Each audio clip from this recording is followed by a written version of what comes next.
a quick rundown. I'm a hot mess. I had to run and then literally run my son to a thing. So we're good now. But sorry it took me so long to get back here. No worries. That's fine. No, thank you for doing this. I mean, I get it. Stuff happens and you're busy. Oh, it's been pretty chaotic lately, but it's fine. So we're gonna do this beet red faced, and we're gonna love every minute of it. Perfect. So do you go by Jennifer or Jen? Either one, whatever Which whatever seems easier for you to. Oh, that's okay. I just go I by mean, Jenny. what is it? I do not go by Jenny. Okay. All right. Is the feed okay, or should Yeah. I? Okay, Nope. okay, It's fine. It's perfect. okay, good deal. How are So how you you? doing? I'm good. I'm good. I'm really good. I I went for saw you my just went run. on your trip. Yeah. A couple weeks ago, yeah. Oh shoot, okay. Yep. We just got back though from Las Vegas. Yeah, that's what I thought I had seen. I kind of like checked on Instagram. I was just kind of like just checking things out, and I saw you went to Vegas. So hope you had a good trip there. Yep. It All was right, fun. good. It was fun. I thought you said ship. Because we did go on a cruise like 3 weeks ago. That's why I was saying that we just yeah. So You're anyway, like, oh my gosh, she knows a lot about me. No, yeah, I was no. trip. Sorry about that. Yeah, no. Yep, we just got back on Sunday morning. Oh wow, good. Um, yeah, it was crazy because it was 106 degrees on Saturday, and then we came back here to Iowa and it was 60 degrees and raining So what part of Iowa do you live in? in the Quad Cities in Bettendorf. Okay, okay, Bettendorf. I feel like I've been there for. So my parents live in a little town over the border in Illinois called Granville. It might be a little bit more south of you, but we may have taken through that route to get there from time to time. Just try something new. But Yeah. I And live you in Fort guys, Dodge.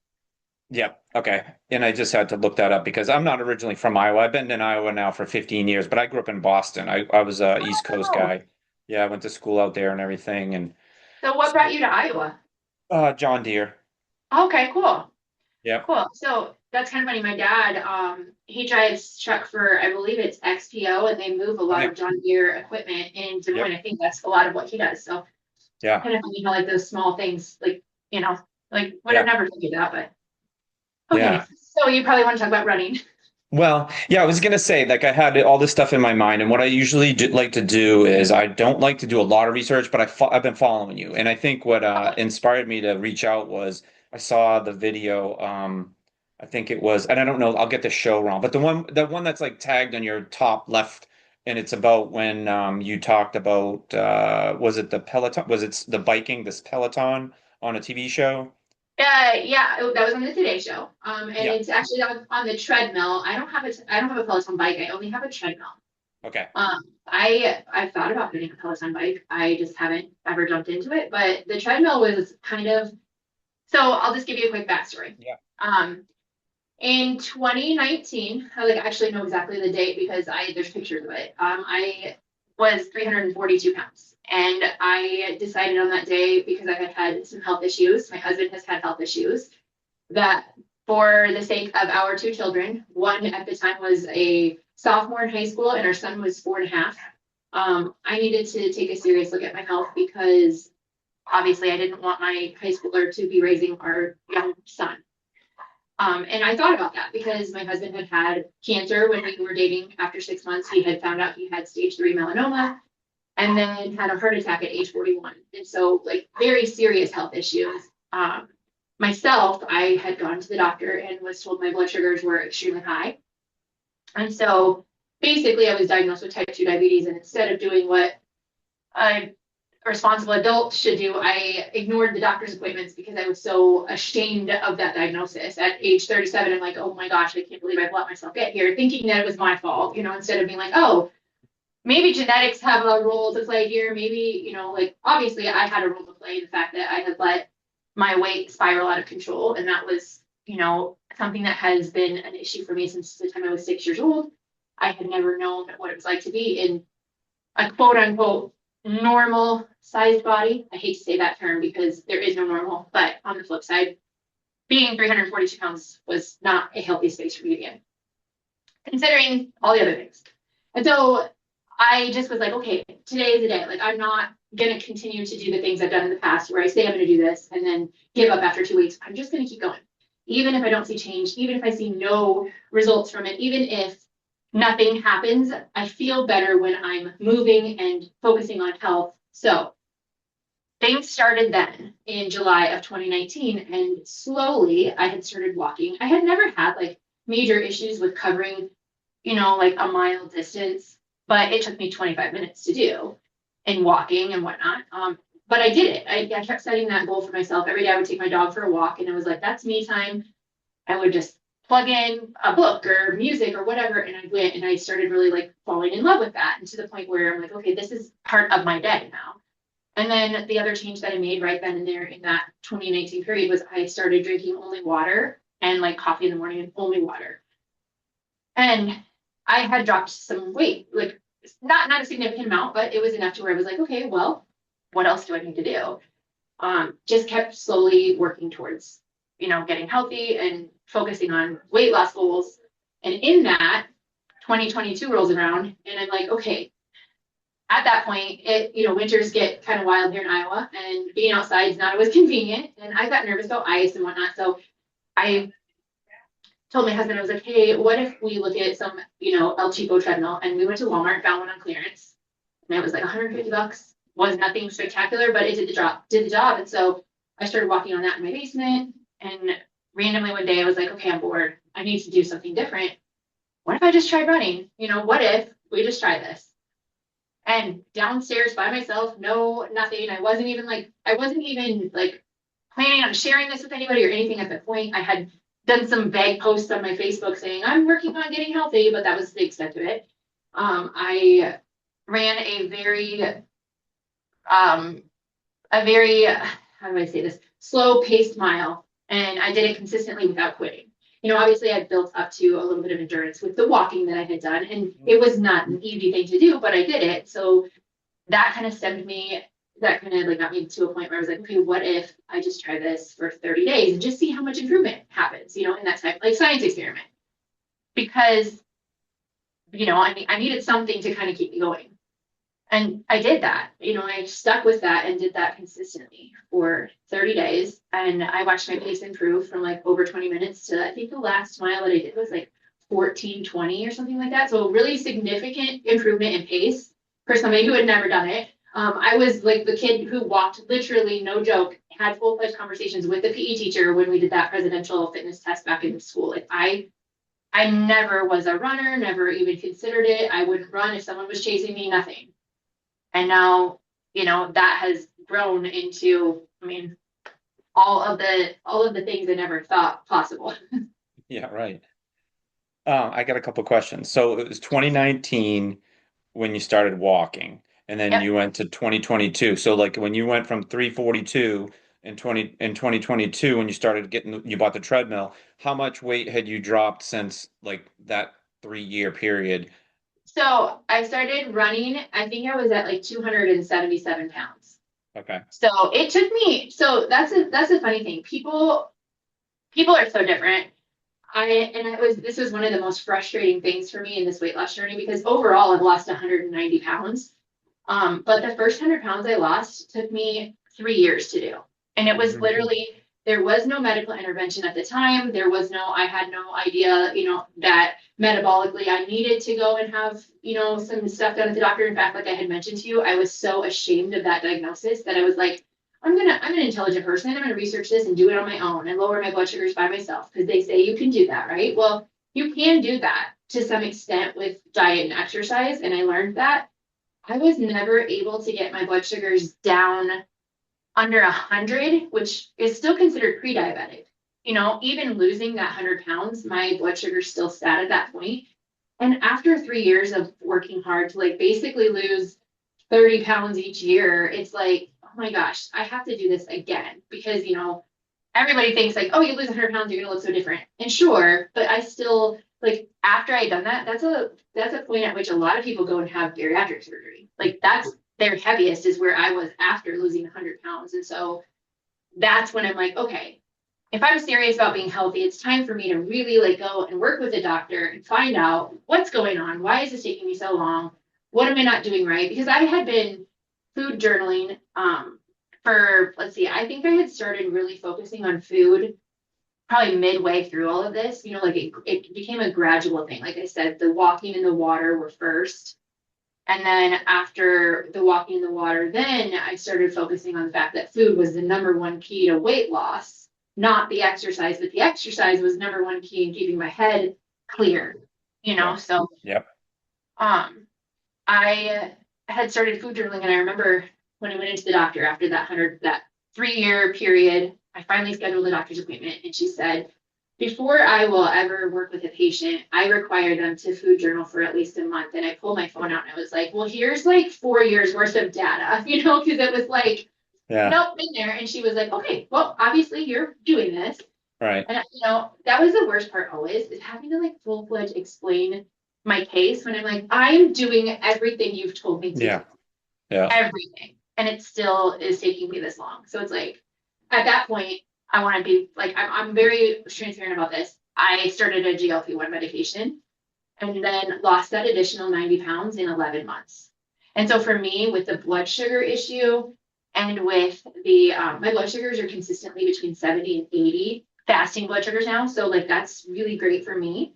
And then, the weight loss, obviously that has helped. There's always a right way and a wrong way to do this. And I try really hard to be on the right side of it by focusing on building muscle, eating properly, eating, the proper amounts of food. Like I've always been that way. I'm not saying that that doesn't still like, like that body image isn't a thing, but especially for someone who's been obese a lot of their life, that you want to continue to get smaller and smaller. But I'm really working on the strength part of it, I guess. So a couple of things my mom, she was diabetic. And so she found out I have an older brother and a younger brother. And when my younger brother was born in like 1974, whatever it was, that's when she found out she had diabetes. So when you mentioned in blood sugars and stuff like that, it was like part of our life growing up, Yeah. and you mentioned drinking water. Like we didn't have soda, we didn't have like candy, we didn't have anything like that in the house because of her diet and everything. But I do have a couple questions. So then when you had this health scare in 19 and then you lost the weight and now in 2022 you go to the doctor, had the other I don't know what the other stuff might have been, but like did you feel like you were getting healthier, I guess? That's first question. Second question was, I've really been focusing a lot on lately about how you can be motivated like crazy to do something, but motivation and initiation in the beginning can kind of go away pretty quick. But it's the habits and the consistency that you build, I think, throughout that. So like one, the health thing, two, how do you keep yourself motivated by creating these habits? And then the third one had to do with a oh man, I had it on the tip of my tongue. But anyway, how like you the what was the motivator obviously was this health thing, right? But then how do you stay and teach people now, okay, again, you can be motivated like hell, but you got to build habits and consistency. And it's hard to do. Yeah, Oh, I absolutely. know, I I think know. Oh, I know what it was. The other thing, sorry to cut you it's off. okay. The diet piece. So like I've fluctuated, like I've run my fastest when I was like 175 pounds. I'm like 190 pounds right now, and I can fluctuate because I lift weights, like and started doing different body comp, like more muscle, whatever, and I eat more protein and all that. But you know, I would get into like discussions with people about you can't out train a bad diet, and you can't. And I still am a firm believer in that, right? I don't think you can out train a bad diet. But maybe you feel differently. I don't know. No, no, I don't think you can. The first part of what you had asked is the health aspect. Did I feel healthier after like going through the process? Absolutely. I mean, I felt better overall dropping weight. I think, carrying that much weight, everything is a little bit harder. Do I think that like, it's funny because a lot of times people will place value on you based on size, like less value, bigger size, and then as you get smaller, it's like you've gotten more value. And I did feel that a lot, like surrounding me. And then that's where I was kind of like, that part of it's not healthy, because and I'm kind of like going off on a little bit of a tangent with this, but I think it's important.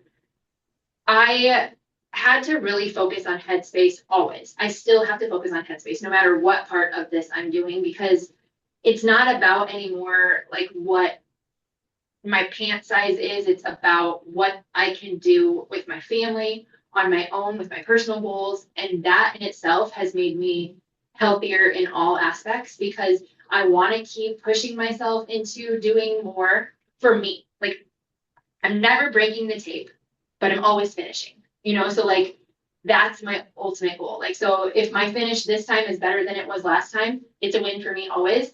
And to me, that has really sparked like the healthier part of it.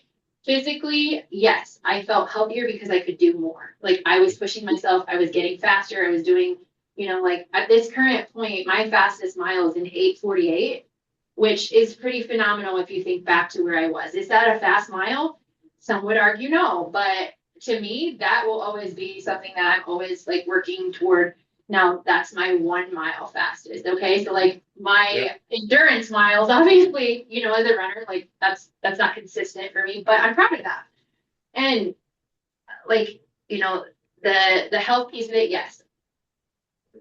Long-winded, I absolutely felt healthier after dropping the weight.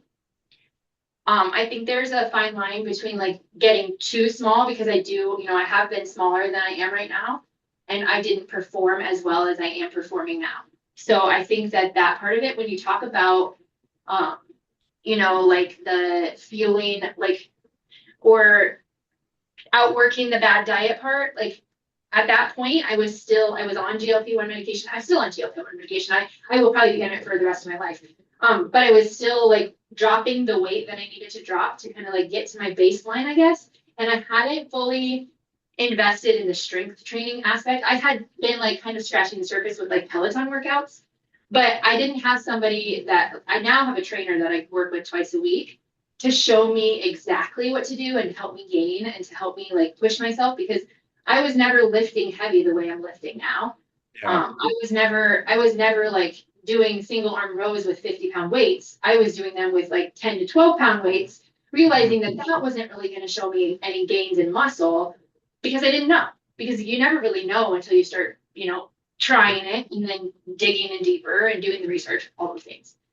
And then you had said the third part of it. I'm trying to remember what the third part of it was. Sorry. No, it was did you feel like did the health improve? Like you mentioned your markers, maybe they got better. Yeah. And then I asked I think the second one was about motivation and Oh, yeah. building consistency. So like I never feel motivated ever. Like even today, I always have that moment of like, it's like I flash back to 342 pounds, and it's like, oh my gosh, I'm gonna sit here and go try to do this. Like how? How am I doing this? And it's like, wait a second. You you literally have done this hundreds of times at this point. Hundreds. And even this many years, like 2022, 4 years later, after the first mile of running, and even still knowing like, okay, I've set a goal for myself today, or my training plan says I need to do this many miles, I still struggle with that first initial put on your shoes and go. So like the habits I've built include every day getting up and doing the same 4 things right off the bat. I make my bed, I drink my pre-workout, I put on my workout clothes, regardless of how much time I have. I do the same stuff every day. It's like Yeah. Groundhog's Day, that movie. Like Yep. I always tell Oh people yeah. that my day is going to be different, but the same, like 4 things in the morning, and I fill up my water bottle, like, or Stanley or whatever I'm going to drink Yeah, out that yeah. day. So I do those things, and that sets the tone. And sometimes I do those things at 4:30 a.m., and sometimes I'm doing them at 8, but I still do them. And that's the thing. Like, John, today we were supposed to meet at 10, and I'm like, 10:10 is going to be the time, because I'm always a hot mess. Like, I cannot get away from that. I can't get away from the fact that like things are going to change. I'm in the middle of like major life changes right now as well. And the thing is that in order for me to keep doing and building on the growth and the progress that I've made over the last 8 years, I have to keep doing those things, the 4 things in the morning at least, in order for me to like just keep on the same track, I guess, if that makes sense. So like motivation, I had that argument once with somebody about how like it's discipline, not motivation. And they're like, well, you can't have discipline without being motivated to do it. And I was like, yes, you can. You can because you can really, really never want to do something and do it anyway. And that's what people don't like. People Yeah. don't like to be comfortable. People do not like to change, and people do not like to do the hard stuff. It's like they want to be where you are now You know tomorrow what? instead of Yeah. 7 years from now. And it's like that's Yeah. impossible. It's not gonna happen. Yeah. So like I guess then I'll turn it into like now you're actually like helping people and coaching people on Yeah. kind of like how to do this. And you know as a runner, it's like what might work for someone might not work for the other, like identifying what is like somebody's strength or what's their weakness. And a lot of times like I know my weakness is speed work and I avoid it at all cost. But I know if I do it, I'll get better. But it's that whole thing about, the mindset of like, all right, do it anyway. But the discipline of waking up, and I think that's probably the key here, is to have that consistency and discipline to do the same stuff. Like you hear like, okay, David Goggins, right? And Yep. he said it multiple times. He's like, look, I'll stare at my shoes for like a half an hour because I know that I got to put them on, but I'm just hesitating because I just don't want to do it. But he does Mhm. it anyway, right? Like you said, wake up, make your bed, drink your coffee or whatever, your water, get you ready, get your stuff laid out the night before, all that. So these routines and habits and the discipline to do it to me is like way, way more important than feeling motivated to do it. Because there are a million runs where I'm like, oh, this is gonna suck. But you go out there and that first mile's a liar, right? You feel like Oh, crap, and then next thing you know, 10, 15, 20 minutes in, you're feeling great. The world's great. Um, or you but have that first mile where you're like, dang, this actually feels pretty good. And then you hit two, three, and you're like, oh, yeah, the humidity is getting me. And you look at it and you're like, okay, that was a crap run, but I still never regretted it. Like yeah, I could sit there and be like, this was the worst run ever. I'm literally running paces that I haven't run. Like it's a 14-minute mile. I'm walking most of it, but it's like, okay, I still freaking did it. And like that to me is always like I wish people could understand that part of it. Like cut out all the other crap, cut out all of the statistics and the numbers because there was none of that. Like what even I mean, when did smartwatches become a thing? Like 15 years ago? I mean, 2000, yeah, 2004 or something. Yeah, yeah. So like you think about it, I mean, even longer than 15 years. Like you think about that and like what people used to do.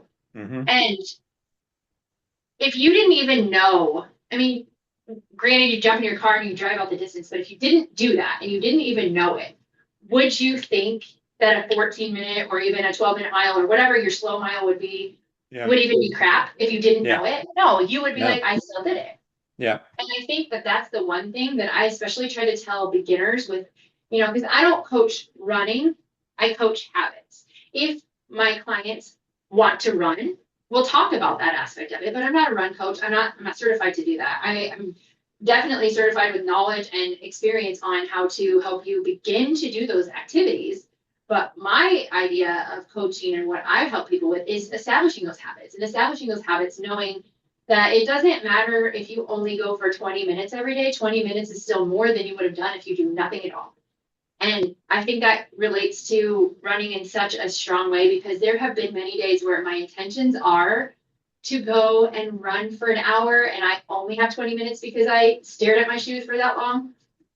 And I still go and do those 20 minutes. And at this point, I can cover almost 2.5 miles. You know what I mean? So, like, that's still way better than I would have done 8 years ago. And also better than if I wouldn't have done it at all because I was like, oh, I don't have the time anymore because I can't do it for what I expected to do it for in my head, if that makes sense. I think that really helps me with the motivation aspect too, is like something's always better than nothing. And I say that on repeat. yeah. Yeah, I feel like everything in today's world is instant, everything. Like we have the world right here in your watch, right? Everything is in your face, Yep. instant. So you'd mentioned it earlier on about your weight loss journey. It took you 2 years to lose like, whatever it was, from 340 to whatever it was. But if you have this attitude and goal of or ambition of losing it in a month, like you said, that you gotta reset your expectations. And one of the things that you mentioned, and I'll just point out, is like I've been talking about this a lot lately, is like your baseline change, right? So 25-minute mile to an 8:40, that's gigantic, right? Like you Yeah, got that's unbelievable, right? Whereas like if you were to look at an elite, sub five, 4:45 marathoner, for them to go from, say, a 2:05 to a 2:04 is almost like insane. yeah, You're talking about over 26 miles. It's not a lot per mile, but to go from 25 to 8, that's unbelievable. Like to take the wins. And then the other thing is running. They call it, running naked, where you're not looking at your right, watch, you're yep, not looking at your pace. Maybe you're measuring your heart rate. Like maybe that's one thing you can look at and say, all right, I don't want my heart rate to be 185, but let's keep it at 140 or something like that. Um, yeah, I agree. Running on feel is probably the best thing you can do. And I used to be able to tell how fast I was running just by feel, hmm but that's not something that someone's going to pick up right away, you know. No, and like I have a love hate. Like it's so funny because if I held my wrist up, like I Yeah, you got currently am like I got two. See, so like yeah. I'm testing one, and I have Uh-huh. one. Like one's my regular. So like Yeah. I it's just funny. But I am not married to the data like some people are. I look at it for funsies. Like it's literally just like, oh hey, cool. Like, oh, I want to see how many like what my second lap was. Oh, it was 10:45 today. Oh, that's better than the first one, so good deal. I think that's such a funny thing, especially if you're just beginning. And like we've put so much emphasis on that, especially on social media, because you know, I just talked about this morning, how like struggle is just inevitable. Like you cannot avoid struggling in anything, especially when you're just learning, especially when you're making changes. Struggle is there, and most people don't want to share it because struggle seems to be where people live more than the highlight reel. You know what I mean? Like the Yeah. highlights are not as prevalent as like the struggle, but we don't see the struggle because people don't want to share that with the world. And then we're only seeing when people are really truly running like a sub 3 marathon because that's what they're proud of. They aren't going to sit and be like, oh yeah.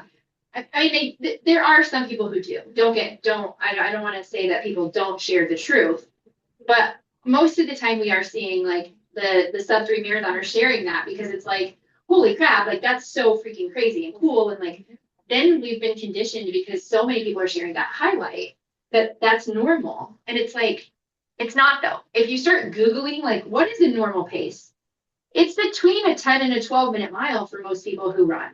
And so if you're even hitting anything close to that on either end, like you're doing a fabulous job because number one, you're doing it when most people won't. And number two, like you're still doing it better than most people are doing it, especially if you fall in the middle of that range. So like I don't know. I just think it's so funny because I never would have imagined thinking that way as a beginner. And now like the fact that I don't really consider myself a beginner anymore. I guess more novice. I mean, because would that be like the next step? Like I've done several races at this point. I feel like I've got a pretty decent understanding of like the fueling aspects of it, and I'm able to kind of like help other people see that side of it. And it just thinks that somebody who's beginning thinks that they need to like hit that threshold of like running really fast or else they don't count. And it's like that's not true. All you need to do is Yeah. show up and do it Yeah. consistently, and then you're going to be just fine because Yeah. that's all that matters ever. Yeah, it's funny the mindset of like, I have to run that. But remember, it was like, I think, was it Chicago? No, it wasn't Chicago. What race was it? Boston maybe? When Nike had It was that Boston. it was it Boston? Yeah. Yeah, yeah, and I That was funny. I actually ran that this year. did you? Yeah. Well, congrats. Thank you. I ran that. This is funny. I ran that as a partner with one of the brand sponsors. It's one of those cool things I like to talk about simply because, you know, everybody is like, oh, there's no way you could run Boston. I'm like, well, there is ways you could run Boston. And I want to continue to be a person that like, are you supposed to time qualify or is it meant to be that way? Yes, absolutely. Absolutely. I know for a fact that I would never be on that level unless I'm like in my 80s. Maybe I'll get there. You just never know. But right now, when the opportunity presented itself, it was like, absolutely, I will, because Yeah. I want to keep showing people that like there are other ways of doing this. There are always other ways. And it was the best opportunity I ever had. I took it very seriously. I hired a coach. I did all the things. And then, yes, Nike posted the sign that says, runners welcome, walkers tolerated. Yeah. And it's like, I saw a lot of people walking. And that part of it kind of stinks because you're going to have that controversy. I feel firmly that they knew exactly what they were doing with that. They wanted the conversation to happen, and what they wanted happened. Like there was controversy with it. And it does stink because there's a lot of walking and endurance running. There really is. I mean, trail running, I would argue Oh to yeah. say that that's 30% walking, if not more, Yep. depending. And it's just funny, like I guess I just don't understand where people like usually it's people who don't ever do it who are like, you walk, Yeah. that's what I Yep. think is crazy about it. Like Yeah. maybe try it and see before you are so like, oh, you walk, that's not running. Yeah. Okay, well if you can do it too, go ahead. Right. No, there was I mean, that guy, Jeff Galloway, he was the guy that really kind of invented the run walk strategy. And you're right, in ultras, if you're running a 50 miler or a 30 or 50K, yeah, the elites, just like a marathon, are running the whole thing, right? They're not Right, stopping, they're running. right. But in a 50K, if it's a trail or even on the road, you know, some people train 7 minute, 1 minute. That's how they'll train, is the run walk, without a doubt, just to be able to sustain that throughout, for running for 6 hours. It's Yeah. I inevitable. mean, yeah, yeah. And I mean, you look at people like Andy Glaze. I mean, Yeah. I would imagine that while he does the majority of running, there's probably some walking as well. I mean, there's no No possible way. question. Yeah. You know, like I have a lot of friends. I actually have a friend who is gonna do Copidona 250 in next year. And I know for a fact that she walks because I've been with her on trail runs, like so it's just really like the misconception of all of it is so crazy to me. And it's like, go out and try it and then let's talk, like then let's talk about how much walking you felt like you needed to do and Yeah. whether or not when you finished, if you felt like you deserved the medal. That's the thing. That's all that matters. Like if you finish, you deserve the medal or you deserve the accolades because you Yeah. finished the freaking race. Yeah. It's I think it's a mental thing when you say you walked, as like you've been defeated, and that Yeah. it, you know what I mean? Like you're done. Like you didn't do it. You actually didn't run. You walked. And it's like, well, so it is hard for someone to, if they are just a runner, right? Like I'm always going to run 3 miles, 5 miles, 7 miles, 10 miles, whatever. And I run, run, run, run, run. But to try to train your brain that it's okay to walk, right? Like that can be hard for some people that just run. But I feel like it's harder to, you know, keep that like forever, right? You're not going to be able to do it forever. Maybe, maybe not. But I think it's a mental block where, it's okay to walk, like even when I think it's funny when I see people running and they're running in place at like a stoplight, and I'm like, okay, uh, I think it's Like you okay can if you just pause stand. Yeah, and you you don't can. have to stop your watch. Yeah, right. Right.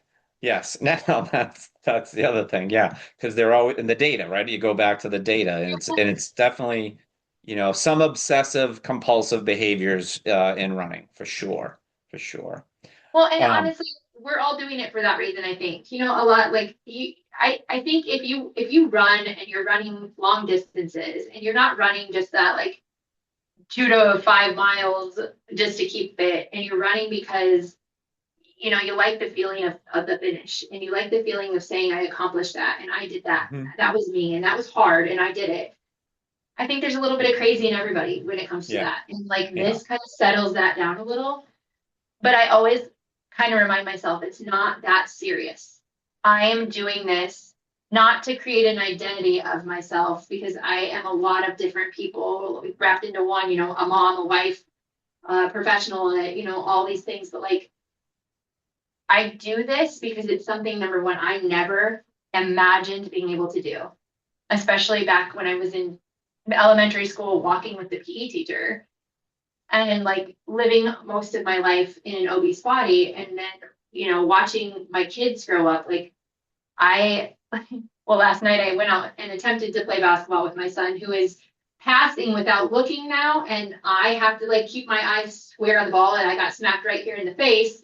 So like it's just funny, but like I still am out doing that. Whereas 8 years ago, I would have watched him from the window. And I don't even know if he would be pushing himself the way he is if he wasn't watching me do it. Just this last weekend, we randomly signed up for a 5K. My son is not a runner. He's 12. He is a basketball player, but he did it. And he did it in like 39 minutes. And like, Yeah.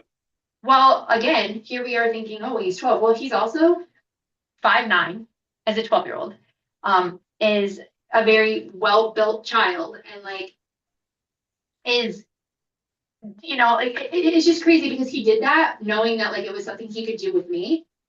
And he doesn't love it, but he did it anyway. And like after we were done, we walked away and he was like, grabbed his water. He was red in the face. He was kind of mad for just a second, like you get that frustration, like, oh.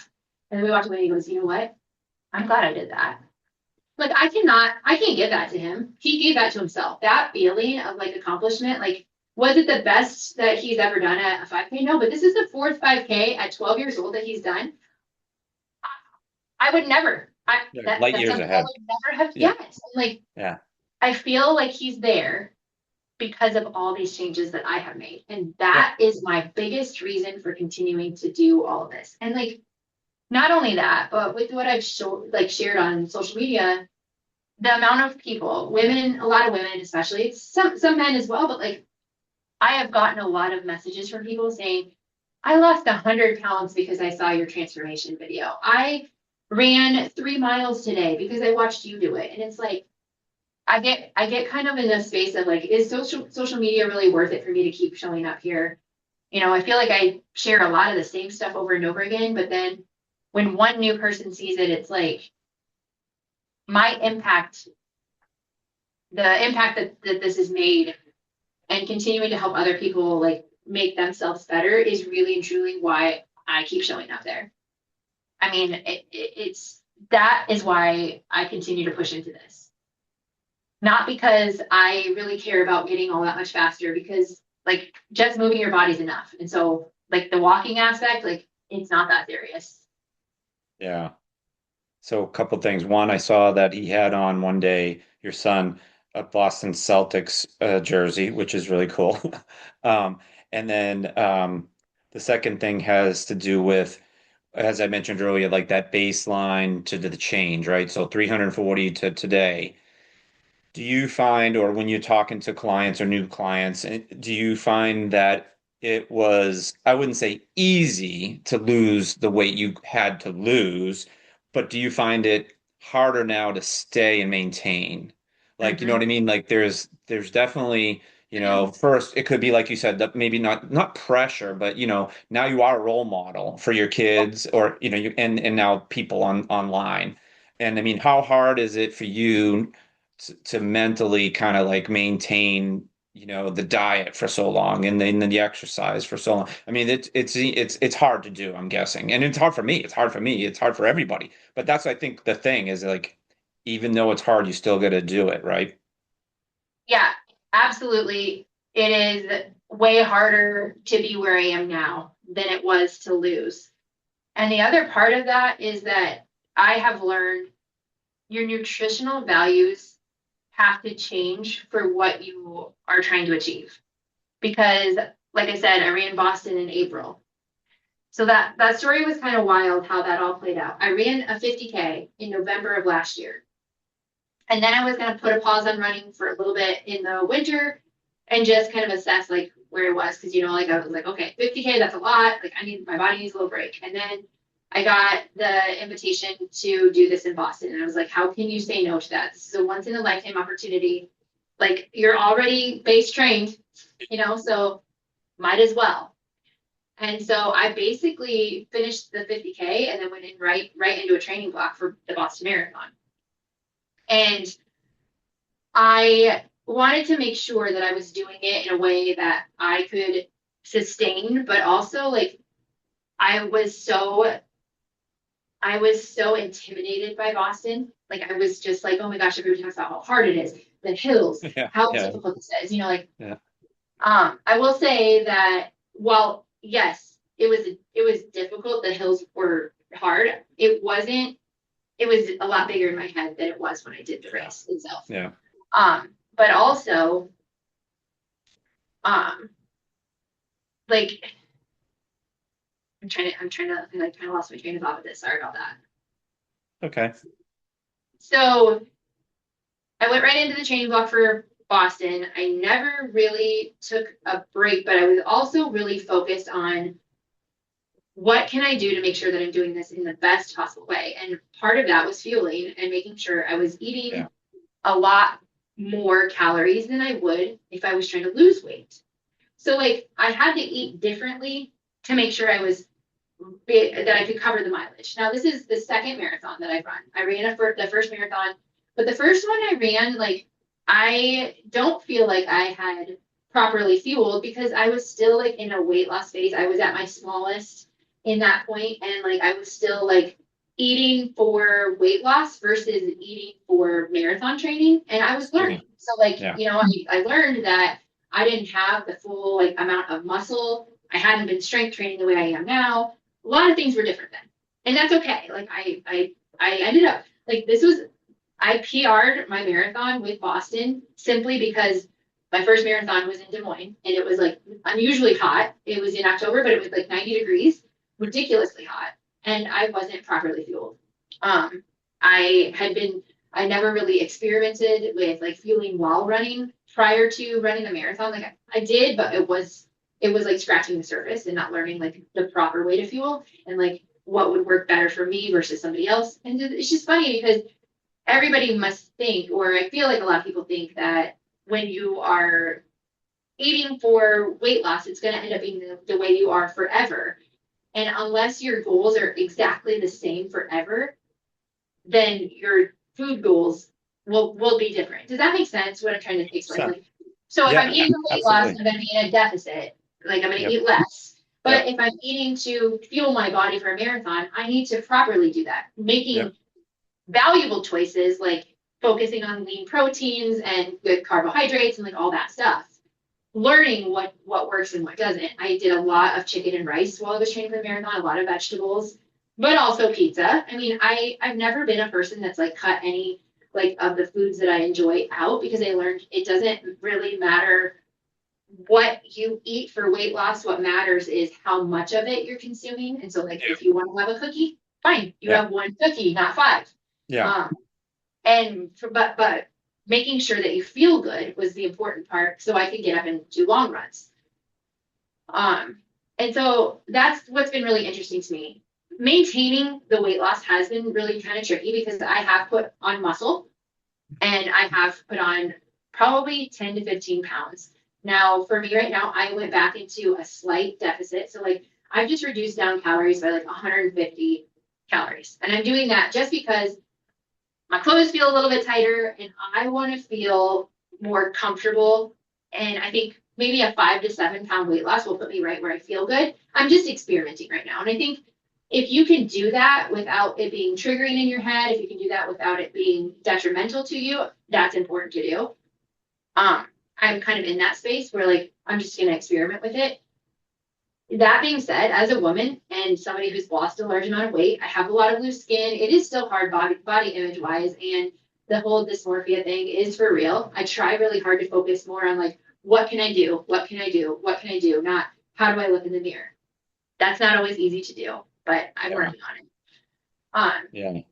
yeah, so it's just really crazy, like to think about like that because I never realized that before because I didn't learn anything about nutrition when I was growing up. Like my mom, she would say like, "Oh, here's like my mom grew up in a household of 12 people. Like she had 10 brothers or 9 brothers and sisters and then her parents, and food was always a thing where like you always had to have so much of it because everybody needed to eat. Like Christmas time, we have like 5 dozen cookies, and I'm like, wait, we don't have that many people to have that many cookies. We don't need all this.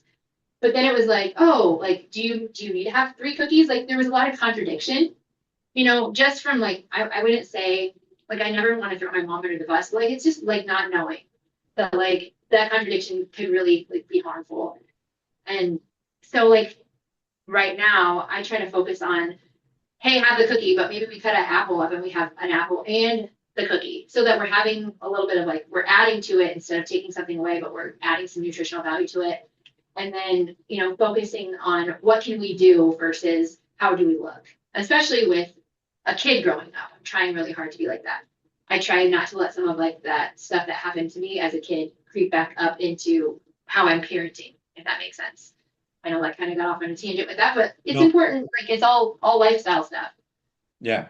No, I think a couple things that stuck out for me when you said, you didn't cut out what you wanted to eat, like pizza or ice cream or cookies. You just monitored how much of it, right? And I think Mm-hmm. there's the opposite happens to me a lot where the other and maybe a ton of other people where if you're not like so example, chicken's good for you. It's lean, it's got protein. So is steak and salmon and whatever, right?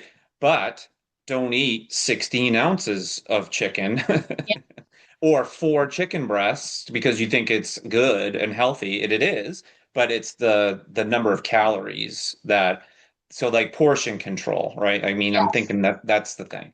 And I also think that when you like for if I am going to start training, I am for a race and I want to lose, but I have to run, and it's that struggle between fueling for performance versus trying to lose weight.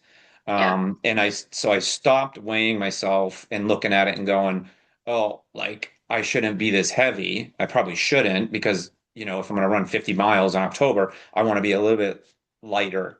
But it is always this constant retweaking of the diet, right? Like versus Yep. like, okay, I'm gonna only eat chicken and rice for the rest of my life because I need to stay this weight. Because I love to eat. I love to eat sushi. I eat all kinds of foods, and still enjoy them. But when I do dial it in, I will start to kind of like, okay, maybe pre-long run the day before, it's okay to have extra calories or Yep. and then another thing I wanted that stuck out was the fueling while running. I think that when I started running in 1998, it was like gels had just started like coming out. Like goo was a thing, and people would have like one goo for a marathon and I'm like, yeah, maybe I'll have one for a whole marathon. I'm like, that's insane. Yeah. Like think about it. You're burning ridiculous amount of calories, and if you're not trained right, you're gonna bonk no matter what. Mm-hmm. And I think one of the I did. Do you remember? Maybe not. But there was a race. I can't remember how long ago it was. But anyway, it was way before Cedar Rapids. They just had their first marathon. They had one year where we ran from Cedar Rapids to Iowa City Okay. and it was called the Crandic, CRAN, because it was like Cedar Rapids to Iowa City. And it was the first marathon I did where I actually wore my vest. So I wore Yeah. my, vest with hydration and food. And I mean, I had the best time. It was awesome. I ran and I ran well. I mean, not like crazy time or anything, but I was But you like, felt good. yes, exactly. Right. That's the thing. Like, I wish people would focus more on that than like the performance aspect. Because like, unless you're running with the elites, you're not winning. Like, and I Yeah. know that sounds really negative to say. Like, that's not. I don't mean for that to be negative. I just mean for that to be like the idea of doing this is that it's supposed to be fun. And if you feel like crap, how is that fun? Yeah. And if you're not feeling properly, then you feel like crap. So yes, I think that's a really interesting point, Don, is that you say, first time I wore my vest, I had all the things that I needed. I had the water, I had the fuel, and I felt good. Like, okay, great. That's the goal. You won. You literally won. Because Yeah. like, I mean, I think a lot about that. And so like it's funny because I switched to using Morton for Boston because I knew that Morton was what they offered on the course. And I was like, if for some reason I run out, I want to be ready. Yeah. I Morton's not my favorite thing, but it is the thing that works the best for me. Yeah. And I've learned that if so it's like, do you ever use Morton gels? Nope. Okay. Have you tried one before? No. I never Okay, even so heard of it. Morton is like, I don't know where they're from, but it's like the black and white little packets. It's literally like clear Jello. It's It is not the best time ever, I will tell you that, but it helps. It like it works. It works the way it's supposed to work. And I never felt like crap. I felt great. I felt fueled properly. I used it. Man, I probably did every 25 to 30 minutes just because I was like, I want to make sure I'm on top of this. I want to make sure that, and I physically felt great the entire race. It doesn't taste the best. Goo tastes way better than Morton, but it works. And like then Yeah. I learned if I broke it in two and I took a drink of water with each one that I just swallowed it and I didn't chew it, it was better. So like it's just funny because like there's a lot of fueling options. And I think as a beginner runner, again, like you said, I didn't even know that you were supposed to eat while running. And I don't think Right. many people do know those things. Like Yeah. you have to be able to sustain long distances. And we've learned like as we've like evolved in all of this that like you can find ways to do that while you're out there running. Yeah. Um, that's one thing that hopefully will become a little bit more like common knowledge for people as they do this. But like, you know, I don't know. I don't fuel until I hit about 6 miles. I don't know how you do it, but that's kind of how Yeah. that's just how I am. And that works for me. Yep. Yeah. I mean, I guess for me, it depends on the weather. If it's Yeah, hot, sure. Yeah, that makes sense. I'm always bringing water unless I mean, when it's hot, but when it's not hot, I can go, I can probably stretch to 10 miles without water. Sure. Um, but the new thing is these gels that are loaded with carbs. Okay. So Mhm. there's a brand called Carbs, and I just Yep. started using them about a year ago. I had on, I don't know if you know Phil Young or Phil's I do name. know Phil. Yeah, I know Yeah. Phil. Him and I. So like I got to do some work with the Des Moines Marathon, and I'm pretty Uh-huh. good friends with Jake and Laura. Like they introduced me to Phil, and so since then I've done a Yeah. few different things with Fleet Feet, and he's Yeah. phenomenal Yeah. guy. I actually Yeah. just saw him at the night run in Des Moines Saturday. Oh yeah, yeah, yeah, yeah. So anyway, so Phil was on. I did a podcast with Phil. I did a podcast with Jackie too, and they were both awesome. And I love those guys. Awesome. They're their place right here in Davenport. Best. Yes, I will tell you. I think that they are the best thing for Iowa runners. Like I just think the promotion and the way they're helping support Iowa runners, it Yeah. makes me super happy. So sidetrack completely, but I ran into Phil last week or 2 weeks ago at the store, and he had just did those videos where he's inside the porta potty. Have you seen them? They're Yeah. hilarious. They're so funny. I was dying laughing. But so going back to Phil, so when he was on, we were talking about he had introduced me to carbs. That's the Yeah. brand name, and that's what. So 50 grams of carbs per little gel. And I don't know if you've ever followed like ultras like David Roach, this guy who he won Leadville, he broke the record twice, blah, blah, blah. He is doing 100 grams of carbs an hour. And to think about it, like before you mentioned, the thought of actually fueling while you're running used to be like, no. And now it's like fueling while you're running is a necessity. But like this tweaking of how many carbs you need per hour, calories per hour and all that, it actually matters, right? Like I said, I felt great in that race, 7 8 years ago because I did have my fuel and I fueled right and I felt great. I wasn't depleted and I wasn't digging into my muscle, like burning muscle and all that. But these athletes now, the top-notch ones, they're all focused on carbs per hour. Yeah. Um, and I used them. I ran a 50-mile trail race in April, and I'm telling you, it was like a life-changing event for having that much and you can carry it. It's just a little gel. Yep.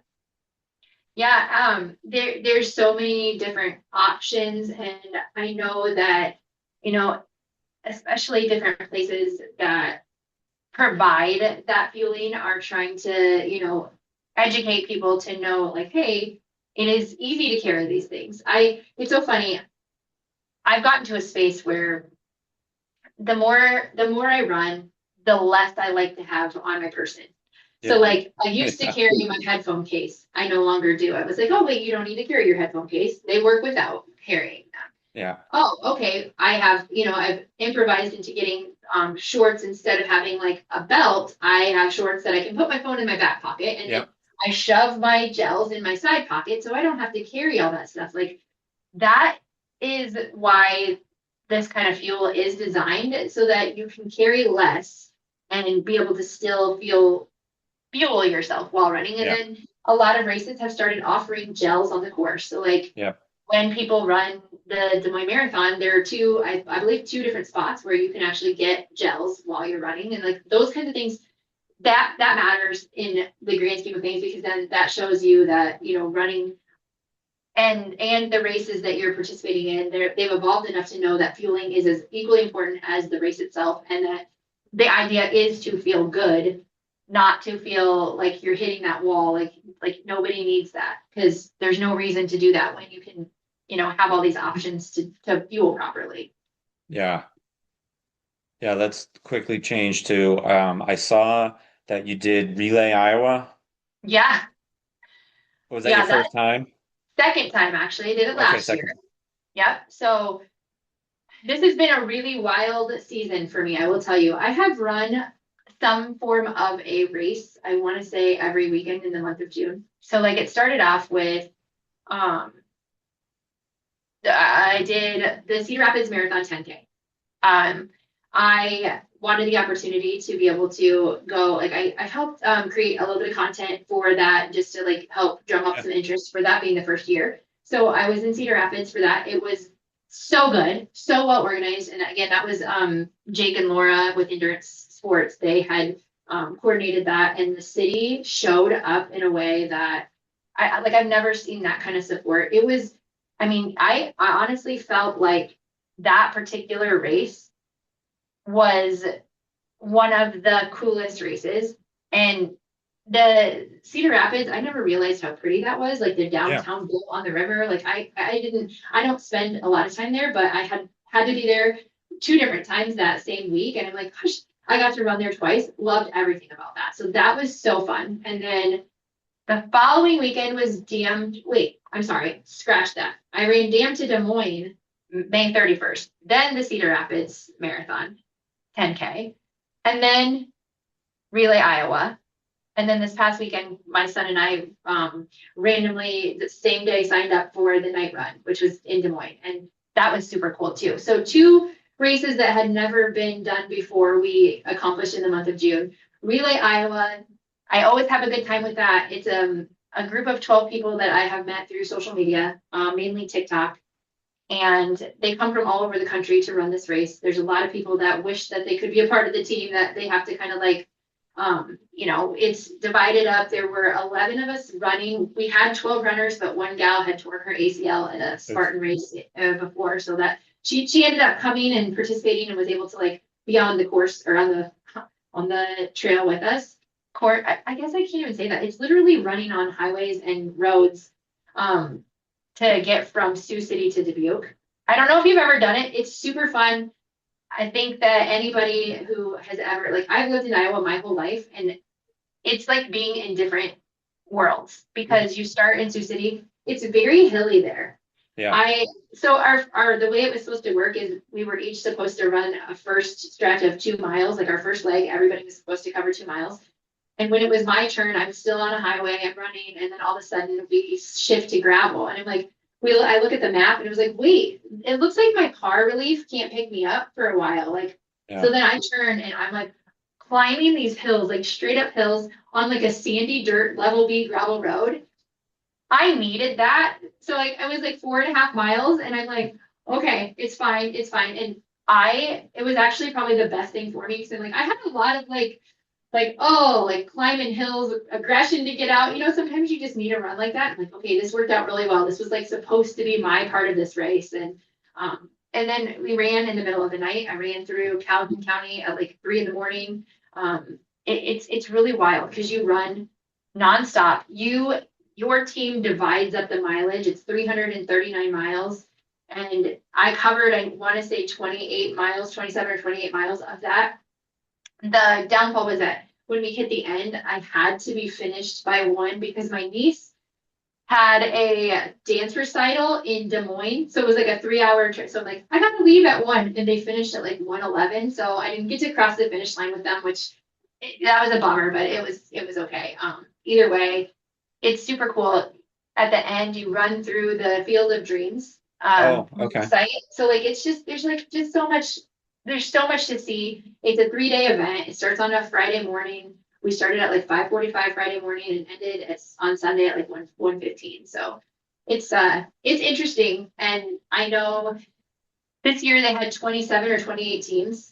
And some of them, like they branded as an adventure run. It's not considered a race. So it's not like someone finishing first gets a prize or anything like that, but it's a super cool opportunity. So there's a couple guys that I run with that want to do it like self-supported, Yeah, not with that. But is it the same course every year? it's the same course with a little bit of variance, I want to say, just based on road construction and like things that are going Yeah. on. So like, I think the only change this year they had where that was that like first stretch of like once you get out of Sioux City where that level B gravel road stuff happened.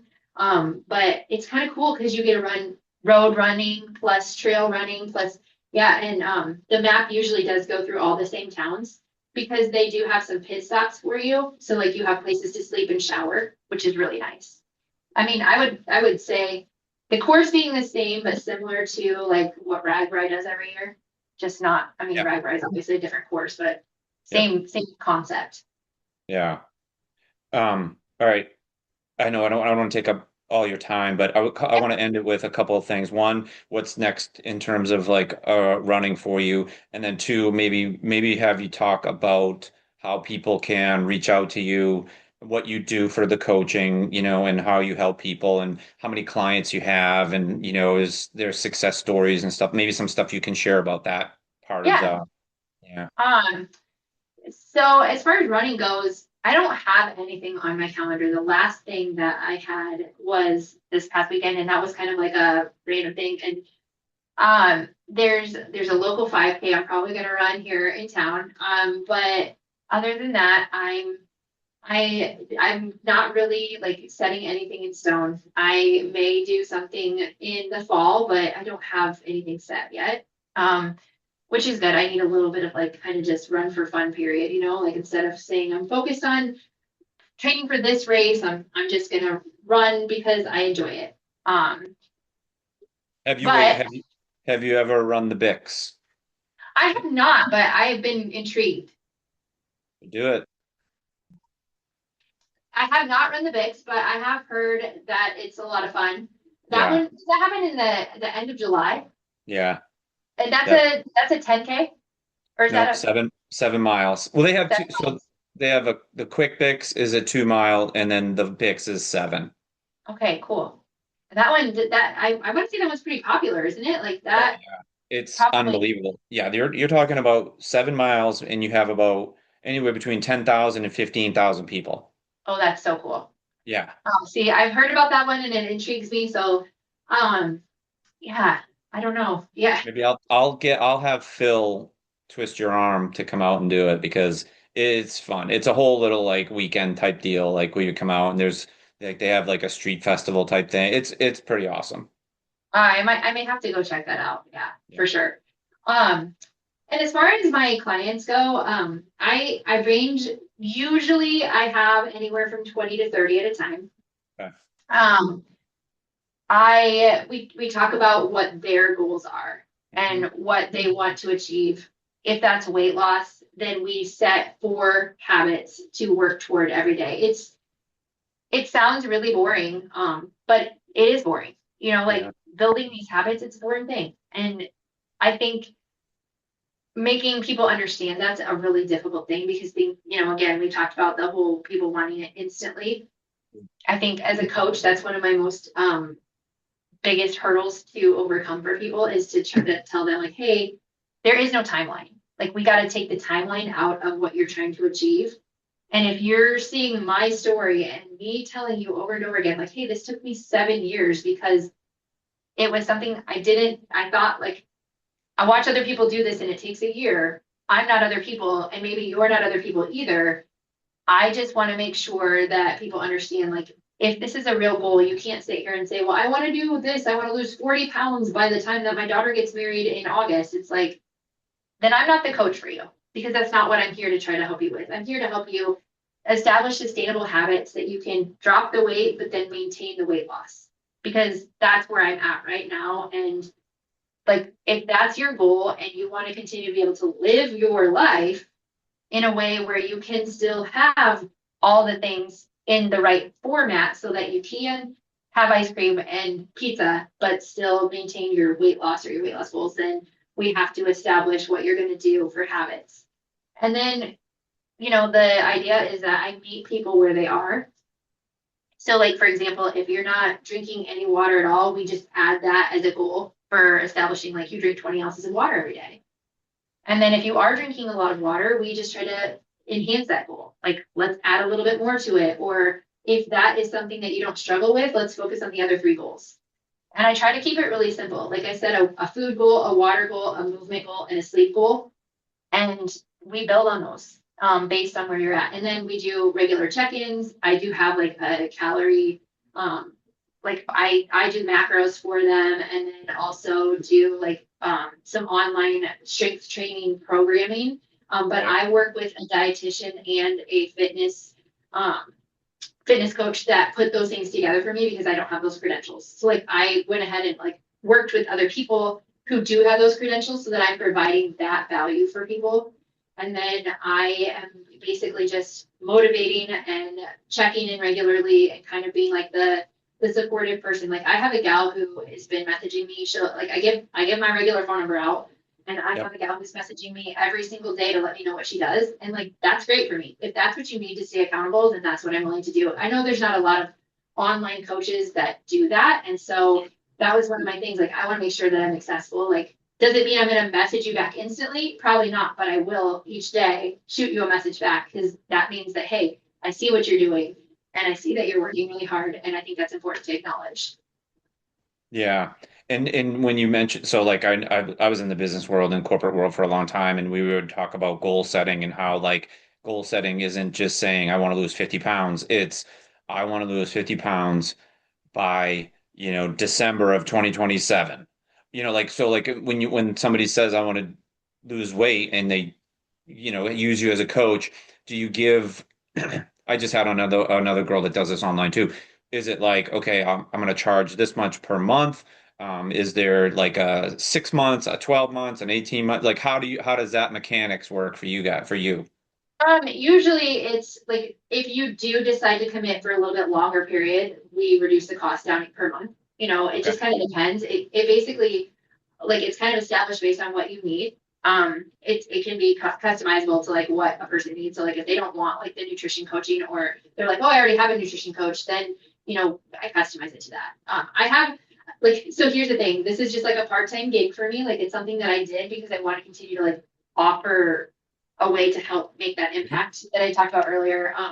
And so I do this as like a part-time gig. When I first started doing it, I had such an influx of people and I was trying to call everybody, personally call them. And like I would sit here for hours every night after I got off work and do that. And like, so enlisted the help of a team of people that help me do that part of it because I don't have the time to like do an initial call. So like if somebody decides to commit after working with my team of people, like they'll call them first and say, here's what we offered. Are you interested in this?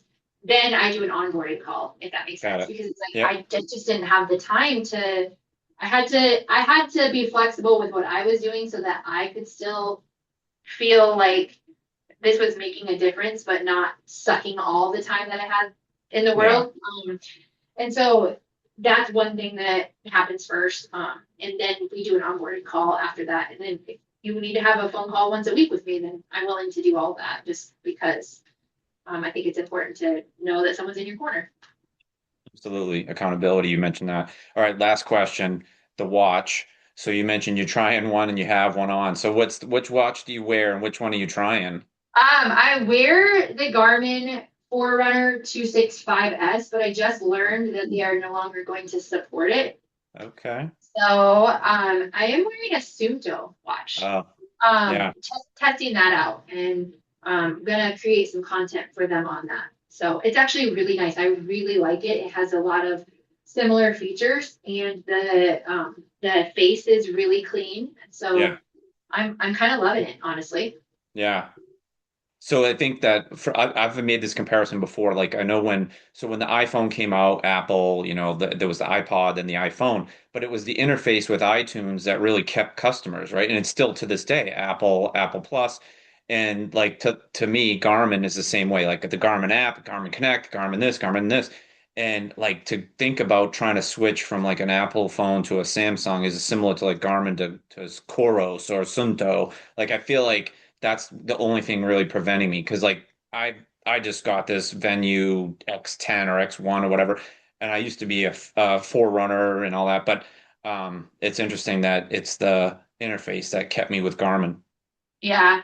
I love so I was an Apple Watch person forever. I have my Apple Watch like the Series 8 still, which is probably like way past whatever, but I had to switch. Mainly it was the battery. Because like I would be out on a long run and the battery would die and that would That's make not me good. so freaking mad. Yeah. And so the Garmin battery is what has Yeah. continued to keep me stuck on it. I guess the one thing that's kind of frustrating to me about this is like I haven't had it very long and I just learned that they're not going to support it anymore. Yeah. And so I that part's kind of frustrating because it's like Yeah. all of that like I feel like I invested in it and now I have to Right. like upgrade again or but I don't know. We're just gonna see. Like I'm testing this Sunto watch out. They sent this to me to try and to create some content on, and I like I said, I really like it. So I'm like I'm learning their interface and like it's just funny because I think at the end of the day, yeah, everybody kind of has Garmin. So, but I like I'm this is funny. It's kind of like the Strava thing. Yeah. I don't pay attention to Strava. Like I have it, people follow me on it, Yeah. people will give me kudos. Yeah. I never give kudos on Strava. It's not because I don't like you and it's not because I don't think it's great that you're running, but I just don't ever like I don't use it like other people do, I guess. I have it simply because people were like, you should have Strava. So I was like, okay. I like that I can see like the map sometimes, Yeah. Yeah. like the map That's to follow cool. through. I'll Yeah. use that because I'm like, ooh, that's fun to look at. But that's Right. about the extent of it. Like Right. other than that, I'm just it goes back to that data thing. Like I like to have it. I look at it sometimes for fun, but I'm not super invested in it. And Yeah. so that's why I'm like, okay, well, I want to just test my options out before I commit to one thing or another. Again, I guess as Yeah. far as watch data goes. Yeah. Um, And then I think maybe one other last question. So you mentioned that you have the like so about I did a podcast with this guy John DeDonkard. He's going for his 10th Leadville 100 finish this year, and he Awesome. introduced me to these shorts, and they're the ones that do have like a waistband where I can put my phone in and all that. So is there a brand of shorts that you wear that has that versus So like a belt or a vest? I used to I used to be on the Brooks Running Collective. Okay. That's like a team of influencers that Brooks has. I'm Yep. not on the team anymore, but I got a lot of free gear from that particular um, partnership. Yep. And so I have a love-hate relationship with the Brooks shorts. I love that they have those pockets. I don't really necessarily love the way I look, but because I have the shorts with the pockets, it's kind of what I Yeah. use. Well.